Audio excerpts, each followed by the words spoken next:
주님 안에서 행복을 누리는 우리 하나님의 자녀들, 이것이 행복임을 깨달아 아는 이 축복, 세상 어떤 것에도 빼앗기지 않는 은혜가 있기를 예수님의 이름으로 축원합니다. 오늘도 많은 사람들이 인생의 참된 행복이 어디 있나, 이걸 찾아서 두리번거리고 뒤돌아보고 방황하는 이런 모습들이 얼마나 많이 있습니까? 그런데 우리는 이미 행복이 무엇이며 행복이 어디에 있는 것인가를 깨달아 아는 이런 구별된 백성이 된 것을 감사하지 않을 수가 없습니다. 이 은혜와 감사를 생활 속에서 누리며 사는 우리 생문의 모든 성도들이 되기를 예수님의 이름으로 축원합니다. 성경에 나오는 롯이라는 사람은 창세기 12장에까지는 그저 아브라함의 조카 이 정도로 이렇게 소개됐습니다마는, 그리고 아브라함을 따라다니는 베일에 감추어졌던 그런 사람이었다 그러면, 창세기 13장에 아브라함과 땅을 나누는 이런 그 문제 앞에서 롯의 인간의 됨됨이를 드러내게 되고, 별로 신앙이 아름답지 못한 인물로 성경에 기록되는 이런 모습을 보게 됩니다. 그의 신앙의 인격이나 인생의 가치관, 이런 것들이 여실히 드러나면서 오늘 우리 성도들에게 있어서 본받을 만한 신앙의 사람이 아니다 라고 하는 것으로 나타나는 것이지요. 그리고 그에게는 오늘 성경에 보니까 딸 둘이 있고 또 그의 남편들 되는 사위도 둘이 있었다, 이렇게 이야기하는데요. 오늘 14절 말씀에 보면 이 두 사위들은 하나님의 말씀을 농담으로 여기는, 하나님을 인정하지 않는, 하나님을 사랑하지 않는 그런 사람들이었다라는 것을 발견할 수 있고요. 그러면 나머지 가족인 롯의 아내는 어떤 사람이냐라고 볼 때 오늘 17절 말씀을 여러분 다시 한번 보시기를 바랍니다. 하나님께서 보내신 천사들이 분명하게 말을 하지요.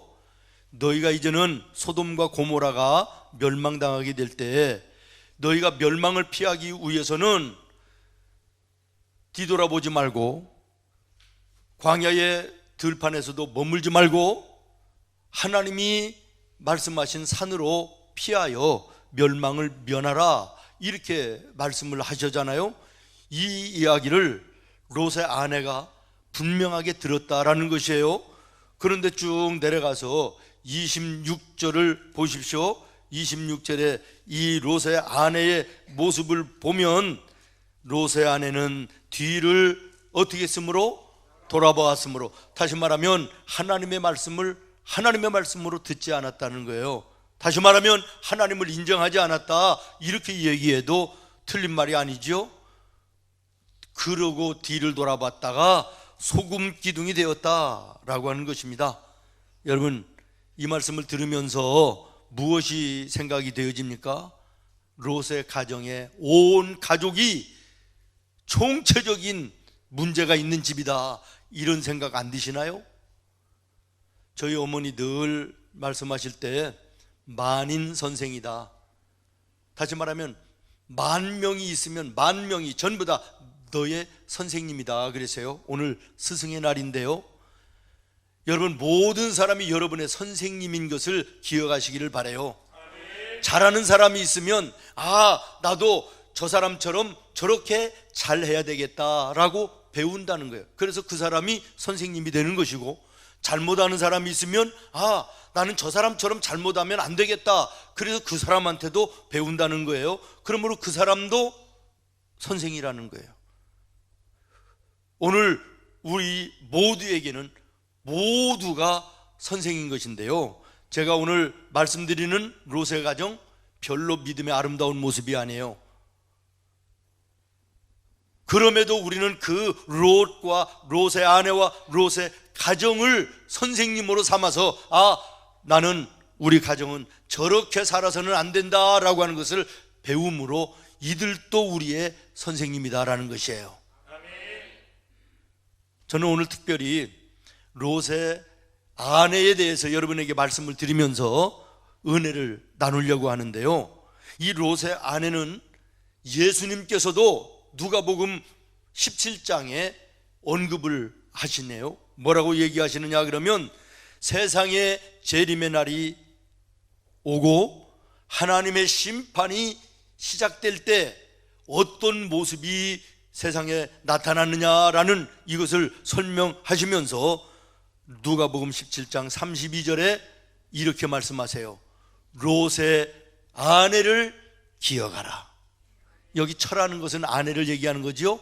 롯의 아내를 기억하라. 예수님이 이렇게 직접 말씀을 하십니다. 여러분, 가령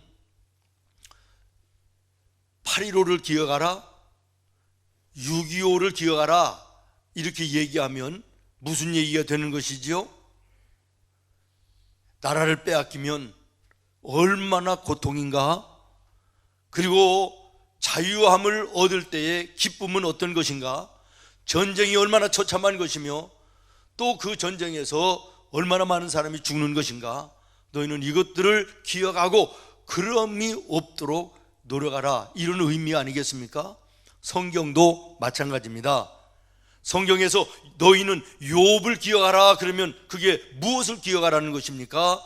신앙에 인내하는 자에게, 신앙에서 소망을 가지고 사는 자에게 하나님께서는 결국에는 은혜와 복을 주신다는 것을 너희는 기억하라 라고 하는 의미 아니겠습니까?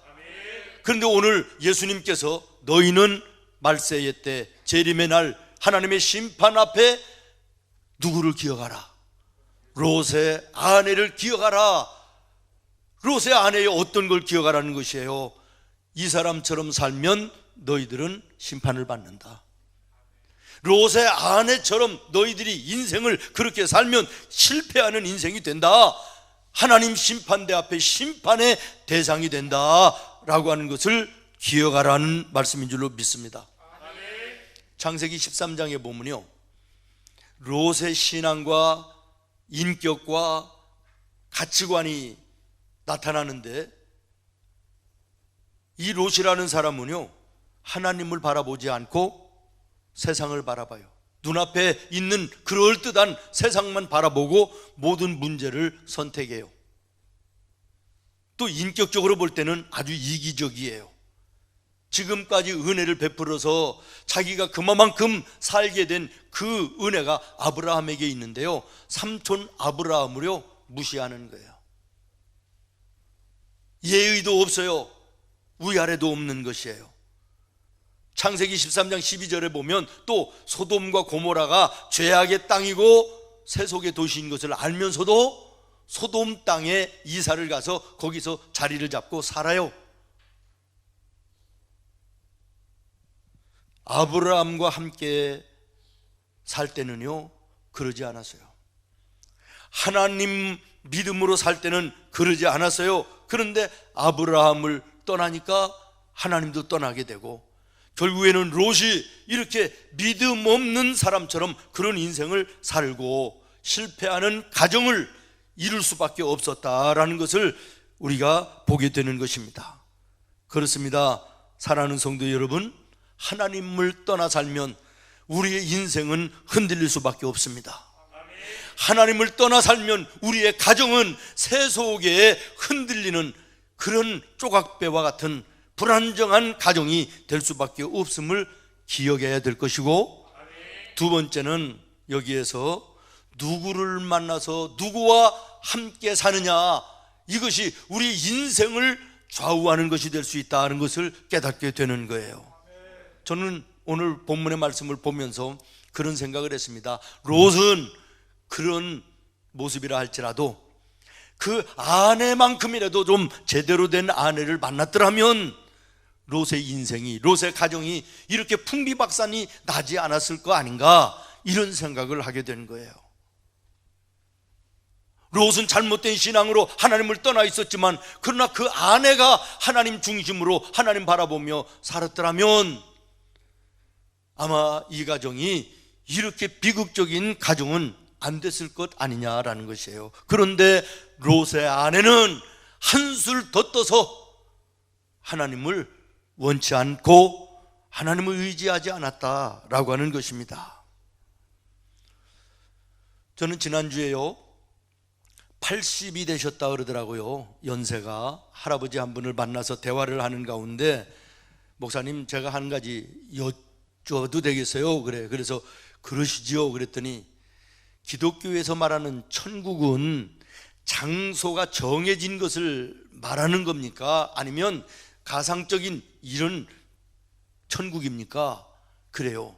그래서 아니죠. 물론 우리가 믿는 천국은 하나님이 지으신 장소적인 개념 틀림없이 있습니다. 우리가 이 땅을 떠나면 예수 믿고 떠나는 사람들은 누구든지 그 천국에 영원히 하나님과 살게 되는 것이고요, 이 세상에 살 때도 그 믿음을 가진 사람은요, 요한계시록의 천국에 대해서 자세하게 묘사를 하시는데 그 아름다운 천국을 이 땅 위에서도 누리며 이 땅 위에서도 미리 맛보면서 사는 인생이 되는 것이기 때문에요, 우리 예수 믿는 성도들은요 늘 소망 가운데 기쁜 것입니다. 감사한 것입니다. 이렇게 말씀을 드렸어요. 그랬더니 그분을 알고 지난 지가 한 10년이 벌써 이렇게 되는데요, 뭐라고 처음으로 말씀하시더라고요.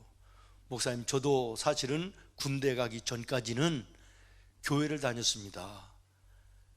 옛날에 시골 동네에 교회가 들어왔는데 너무 좋은 얘기를 해주고 그래가지고 거기에 다녔다는 거예요. 그런데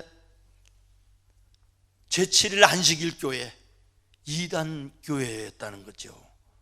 그리고 이제는 군대를 가셨대요. 제대를 하고 나서 결혼을 하고 이제 교회는 안 나가고 이렇게 하다가 사업을 하는데 이를테면 실패를 해서요 인생 바닥까지 떨어졌다는 거예요. 그래서 살 희망도 없고 절망 가운데 있을 때 아내가 한 가지 소원이 있는데 그거 한 번만 들어달라 그러면서 절에 한번 가자 그러더래요. 절에. 그래서 그 소원 못 들어주겠나 싶어서 절에 갔다가 이제는 그때부터 절을 다니기 시작하는데, 이분은 성격상 건성으로 왔다 갔다 할 수는 없어서 불경을 연구하고 공부하기를 43년을 하셨대요. 그래서 나중에는 우리로 얘기하면 평신도시면서도 불자들 앞에 강연도 하고 설법도 하고 이런 걸 했다는 거예요, 43년 동안. 그런데 80이 된 오늘 결론이 뭐냐? 허전하다는 거예요. 허탈하다는 거예요. 내가 살아온 인생, 내가 43년을 그렇게 공부했던 불경들, 이런 것들 돌아볼 때 허탈하다, 허무하다, 이런 말씀이에요. 불교는 자기가 공부하고 덕을 쌓고 좋은 일을 하고 도를 닦아서 득도하고 해탈해서 부처가 되는 것이 목표인데, 세상 살면서 어떤 사람이 득도하는 데까지 돼서 부처 될 사람이 몇 명이나 되겠느냐? 아무 일도 하지 않고 산속에 절에서 공부만 하고 연구만 하는 사람들 혹시 몇 명은 될 수 있을지 몰라도 우리 같은 사람들은 43년을 했는데도 허탈하다, 기독교가 부럽다, 천국의 소망을 가지고 사는 모습이 참 좋게 보인다, 이런 말씀을 하시더라고요. 제가 어떤 생각을 했냐면요, 그 동네에 우리 기독교가 제대로 된 장로교가 들어갔더라면 그분의 인생이 달라지지 않았을까? 그런데 이단 안식일 교회가 들어갔더라고요. 그 다음에 정말 예수 믿는 아내를 만났더라면, 아멘. 예수 믿는 아내를 만났더라면, 여보, 당신 그렇게 힘들고 어려운데 내 평생 소원 하나, 교회 한번 가보는 거예요. 교회 한번 가세요. 이랬더라면 그 인생이 또 달라졌지 않겠어요? 저는 그런 생각을 했습니다. 사랑하는 여러분, 오늘 우리의 삶 속에 정말 만날 만한 사람을 만나야 되고, 그래서 믿을 만한 하나님을 믿어야 되는 것인데 참 안타깝다는 이런 생각을 해보게 됐습니다. 말씀으로 돌아가겠습니다. 자, 그러면 왜 예수님께서는 재림의 날, 천국과 지옥이 갈라지는 심판대 앞에서 너희가 서야 될 것인데 그 교훈을 주시면서 롯의 아내를 기억하라고 말씀하셨을까? 다시 말하면 롯의 아내는 어떠한 잘못된 인생을 살았기 때문에 예수님께서 이렇게 예를 들어서 말씀을 하셨을까라는 것이에요. 첫 번째, 롯의 아내는 따라하겠습니다. 인생을 거꾸로 살았다. 순리적으로 산 게 아니라 인생을 거꾸로 살았다. 그래서 실패한 인생이 됐다는 거예요. 창세기 1장 27절로 28절의 말씀에 보면 하나님께서 우리 인간을 창조하실 때 하나님의 형상대로 사람을 창조하시고 그 다음에 모든 세상 만물들, 하나님이 창조하신 그 모든 만물들을 정복하고 그리고 다스리면서 누리며 살라, 이렇게 명령을 하셨거든요. 믿습니까? 저 성경 말씀을 보십시오. 그런데 오늘 롯의 아내의 모습은 어떻습니까? 정복하고 다스리며 사는 인생이 아니라 반대로 다스림을 받고 종노릇하며 사는 그런 인생이 됐다. 다시 말하면 거꾸로 된 인생을 살았다라고 하는 그런 말씀인 것입니다. 하나님께서 이제 소돔과 고모라를 멸망시키기 전에 이 가정을 부르십니다. 그 하나님의 부르심 앞에서도 이 롯의 아내는 그렇게 붙들고 있던 세상의 물질적인 것들, 육신적인 것들, 이런 것들을 놓지 못하고 매달리고 뒤돌아보다가 소금 기둥이 되는 이런 모습을 우리들에게 보여주고 있지 않습니까? 우리가 우러러보며 살아야 되는 것은 오직 하나님 한 분이십니다. 우리가 우러러보며 살아야 될 분은 오직 나의 죄를 대속하시고 우리를 구원하시기 위하여 십자가에 피 흘리신 예수님만 우러러보며 살아야 되는 거예요. 그런데 롯은, 그 아내는 하나님을, 예수 그리스도를 우러러보는 삶이 아니라 세상을 우러러보면서 거기에 종노릇하는, 다스림을 받는 이런 인생, 거꾸로 된 인생을 살았기에 예수님은 그의 인생을 실패로 규정하고 재림의 날 심판대 앞에 너희도 심판받지 않기 위해서는 롯의 아내의 인생을 살아서는 안 된다고 말씀하시는 줄로 믿습니다. 그러면서 예수님이 우리에게 뭐라고 말씀하십니까? 마태복음 6장에 보면 너희는 먼저 그의 나라와 그의 의를 구하라. 너희가 먼저 해야 될 것이 하나님의 나라와 그의 의를 구하는 것이다. 그러면 이 모든 것을 너희에게 더하시리라. 이렇게 다 이루고 계신 것입니다. 이 말씀은 인생의 우선순위를 바로하여 살라라고 하는 말씀이고, 다른 말로 얘기하면 인생을 거꾸로 사는 사람이 되어서는 안 된다는 말씀인 줄로 믿습니다. 그럼에도 롯의 아내는 인생을 거꾸로 살았다는 거예요. 사랑하는 성도 여러분, 창세기 1장 26절부터 27절에 보면 계속해서 하나님이 뭐라고 말씀하시냐면 우리의 형상을 따라 우리의 모양대로 우리가 사람을 만들자. 27절에 보면 하나님의 형상으로 우리 인간이 지음 받았다라고 하는 것을 계속해서 말씀하고 계십니다. 우리는 하나님의 형상으로 지음 받은 하나님의 자녀들입니다. 그러므로 우리의 인간은 육적인 가치보다는 영적인 가치를 우선하는 삶을 살아야 마땅한 것입니다. 물질적인 가치보다는 정신적인 가치를 우선하며 살아야 되는 것입니다. 그런데 롯의 아내는 시종일관 육적이고 물질적인 가치관만 쫓아서 종노릇하며 살았기 때문에 인생을 실패한 것이 되고, 인생의 실패의 모델로 예수님이 우리에게 말씀하고 계신 것입니다. 사랑하는 성도 여러분, 오늘 나와 여러분의 삶이 먼저 하나님의 나라와 그의 의를 구하는 이런 삶의 우선순위의 삶을 살고 있습니까? 아니면 그 삶은 뒤로 하고 그리고 육신적이고 세상적인 물질적인 것만 먼저 추구하고 거기를 따라가는 그런 삶을 살고 있지는 않습니까? 가끔 말씀을 드리지만 우리의 인생을 살다가 보면 또 신앙의 길을 걸어가다 보면 급한 일이 생기고 동시에 중요한 일이 앞에 놓여 갈등할 때가 있습니다.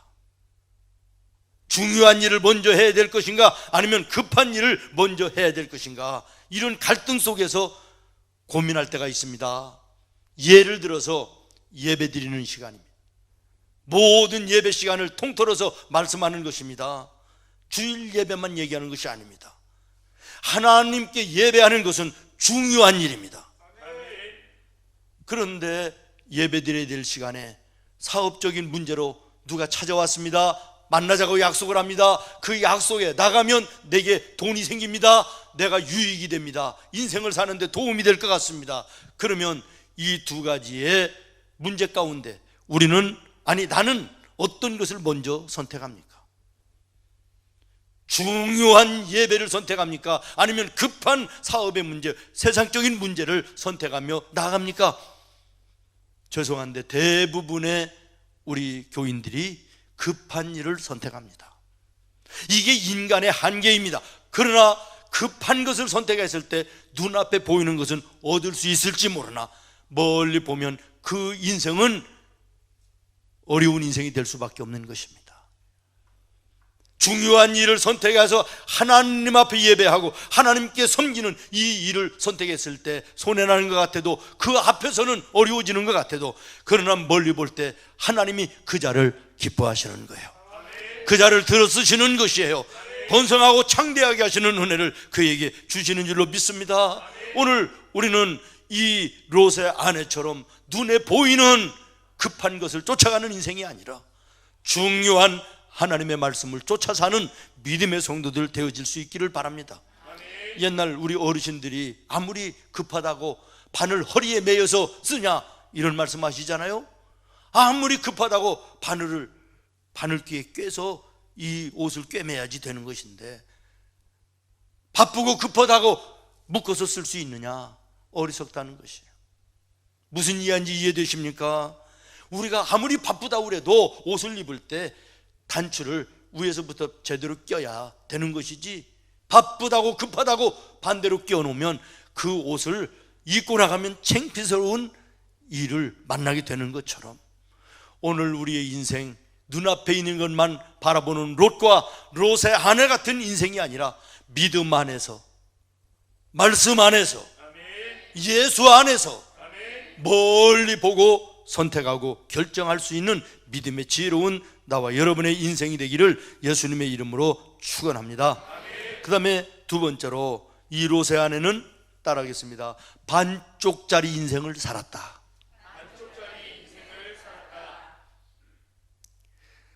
하나님께서 사람을 지으실 때요, 육신과 영혼을 함께 균형 이루어서 조화를 이루어 창조하셨습니다. 믿으십니까? 창세기 1장을 보십시오. 흙으로 사람의 형상을 만드시고 그리고 그 코에 루하, 하나님의 생명, 성령을 불어 넣으셨다라는 거예요.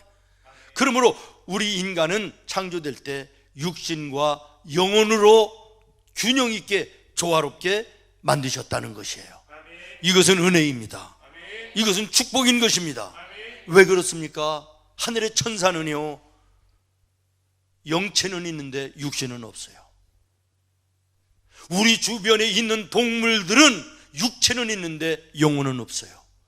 그러나 사람만큼은 하나님께서 특별히 영혼과 육체를 아울러 균형 있게 하시고 조화롭게 만드셨다는 것이에요. 그렇다면 당연히 우리는 이 균형을 이루면서 살아야 마땅한 거 아닙니까? 그런데 오늘 본문의 롯의 아내는 그 균형을 깨버리는 삶을 살았다는 거예요. 다시 말하면 하나님을 향한 영혼의 삶은 아예 제껴둬 버리고 세상과 육신을 위한 삶만 살았다. 다시 말하면 반쪽 인생을 살았다는 거예요. 영과 육의 조화를 이루는, 균형을 이루는 삶이, 이것이 예수 안에 아름다운 삶인 줄로 믿습니다. 온전한 삶인 줄로 믿습니다.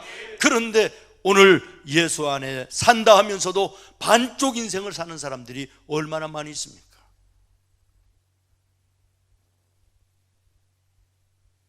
그저께 금요일 날 자고 일어났더니 이유도 없이 왼발 발꿈치 우위가요, 손도 못 대게 아프고 발을 땅에 디딜 수가 없이 통증이 굉장한 거예요. 그러다 보니까 제대로 못 걷잖아요.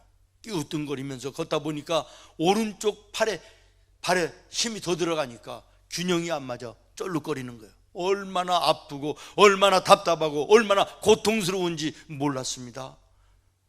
지금도 온전하지가 않아요. 저는 이것을 생각하면서 깨달았습니다.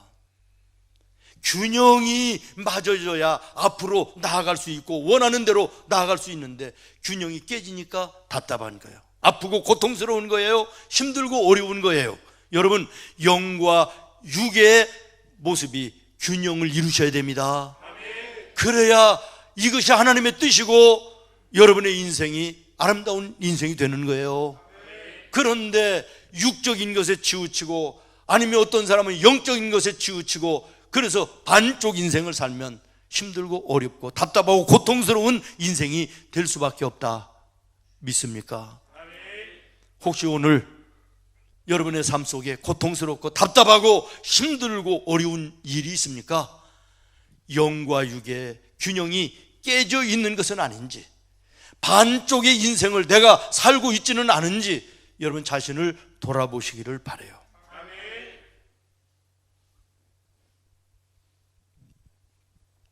가끔 보면 우리들의 주변에 이해가 안 되는 죽음을 보지 않습니까?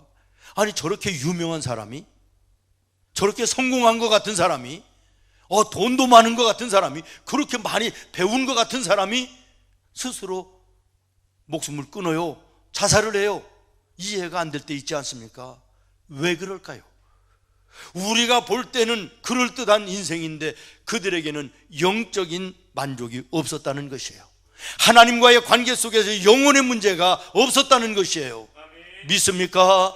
사랑하는 여러분, 영과 육의 이 조화가 깨져버리면, 균형이 무너져버리면 우리의 인생은 진정한 은혜의 풍성한 삶이 될 수 없음을 다시 한번 기억하시기를 바랍니다. 어떤 분이 이런 글을 썼어요. 식물은 땅에 뿌리를 받고 살게 만들어졌고, 동물은 사방으로 기어다니면서 살 수 있는 횡적인 존재로 지어졌고, 사람은 땅을 딛고 하늘을 향하여 설 수 있는 종적인 존재로 지음을 받았다. 그 이유는 사람은 땅을 밟고 살지만 위로 하나님을 바라보고 하나님을 향하여 나아갈 수 있도록 하나님이 그렇게 창조하신 것이다. 의미 있는 말이라고 믿습니다. 또 어떤 분은 그런 말도 했어요. 사람의 관절이 앞으로만 굽어지고 뒤로 굽어지지 않게 하신 것은 하나님 나라 바라보고 믿음으로 앞만 향하여 나아가도록 하신 것이지, 세상을 돌아보며 롯의 아내처럼 끼웃거리며 뒤돌아보는 인생을 살아서는 안 된다고 하는 뜻이 사람의 무릎에 관절에 있다, 이런 말씀도 하는 걸 들었습니다. 의미가 있는 말이라고 생각을 합니다. 사랑하는 성도 여러분, 오늘 여러분 혹시 반쪽의 인생은 살고 있는 거 아닙니까? 우리 주님은 이렇게 말씀하십니다. 사랑하는 자여, 내 영혼이 잘됨같이 내가 범사에 잘되고 강건하기를 내가 간구하노라. 다시 말하면 사람은 영과 육의 균형을 이루어 나아갈 때 형통한 삶이 보장된다는 사실을 말씀하고 있는 것입니다.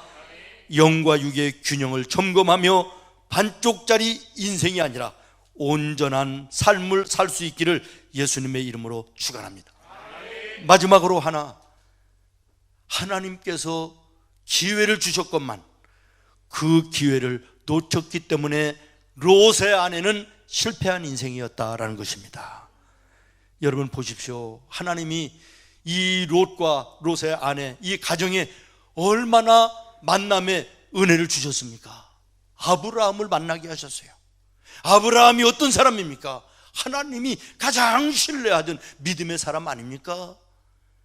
이 아브라함을 삼촌으로 만나게 하셨습니다. 조카와 삼촌의 관계로 만나게 하셨다. 얼마나 축복의 기회를 주신 겁니까? 삼촌과 조카의 만남뿐만 아니라 아무리 삼촌과 조카 사이라 할지라도 아브라함이 하나님의 명령을 따라 본토 친척 아비집을 떠나서 이제 다른 하나님이 정하신 땅으로 갈 때 다른 사람은 다 함께 동행하지 않고 조카 롯만 데리고 출발했다는 사실 우리가 잘 알지 않아요? 만약에 아브라함이 조카 롯을 데리고 오지 않았더라면 그 롯의 관계는 끝났을 것이에요. 아브라함은 가는 곳마다 롯을 데리고 다녔습니다. 그러면 롯은 무엇을 봤을까요? 삼촌 아브라함이 하나님을 어떻게 사랑하는지, 어떻게 섬기는지, 어떻게 하나님과 함께하는지 눈으로 보면서 살았던 사람이에요. 그러면 어떻게 해야 됩니까? 마땅히 아브라함처럼 믿음으로 살았어야 되는 거 아닙니까? 하나님이 주신 그 기회를 그는 놓아버리고 자기 마음대로 육신이 원하는 대로 인생을 사는 인생이었다. 그의 아내도 똑같았다라는 것이, 하나님이 만남에 좋은 기회를 주셨는데 롯은 그것을 놓아버렸다. 롯의 아내는 어떻습니까? 마지막 기회였습니다. 아브라함을 통하여 주신 믿음으로 살지 못했지만 그러나 하나님이 롯의 가정을 사랑하셔서 오늘 말씀해 보니까 자비를 베푸사 그랬어요. 마지막 기회를 주십니다. 소돔과 고모라 내가 망하게 할 것인데 내가 정하는 땅으로 피하라. 그러면서 주신 말씀이 무엇입니까? 여기에 머무르지 말고 뒤돌아보지도 말고 내가 정하는 산으로 피하여 멸망을 면하라, 이렇게 말씀하십니다. 그러면 롯이, 그 아내가 지금까지는 반쪽 인생을 살았던, 거꾸로 된 인생을 살았던 간에 마지막 기회를 하나님이 주셨으면 그때라도 깨닫고 정신을 차리고 식구들을 독려하고 격려해서 뒤돌아보면 안 된다. 우리가 살 수 있는 길은 뒤돌아보지 않고 여기에 머물지 않고 하나님이 정하신 저곳으로 가야 된다. 그리고 갔더라면 살았을 거 아니에요. 그런데 마지막으로 주신 기회마저도 롯의 아내는 놓아버리고 세상 물질의 미련이 남아 뒤돌아봤다. 그리고 소금 기둥이 됐더라는 그런 말씀입니다. 주님 뜻대로 살기로 했네. 주님 뜻대로 살기로 했네. 주님 뜻대로 살기로 했네.